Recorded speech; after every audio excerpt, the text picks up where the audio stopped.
எந்த நிலையிலும் தொழுகையை விட்டு விடாதீர்கள், எந்த நிலையிலும் தொழுகையை விட்டு விடாதீர்கள். ஃபஜ்ருடைய தொழுகை உங்களுக்கு சான்று பகரும்.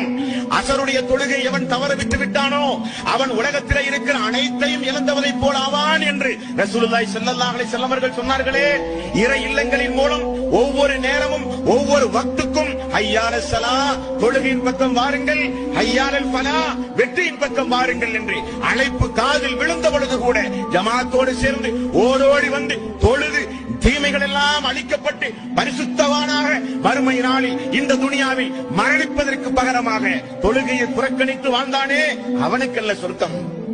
ஓடோடி வந்து முதல் சஃபில் இமாமுடைய வலது பக்கத்தில் இருக்கிற மக்களுக்கு வானவருடைய பிரார்த்தனை என்று ரசூலுல்லாஹி ஸல்லல்லாஹு அலைஹி வஸல்லம் அவர்கள் சொன்னார்களே, அந்த ஜமாத்தை பின்பற்றி தன்னுடைய வறுமை காலத்திலும் செல்வமான நிலையிலும் சோதனையான கட்டத்திலும் எவ்வளவு பெரிய மன உளைச்சலுக்கு ஆனாலும் ஓடி வந்து சுஜூதில் கிடந்து தன்னுடைய மனக்குமரலை அல்லாஹ்விடத்திலே ஒப்படைத்து அழுது தொழுது சுஜூதோடு தொடர்பு வைத்தானே அவனுக்குரியது அந்த சொர்க்கம்.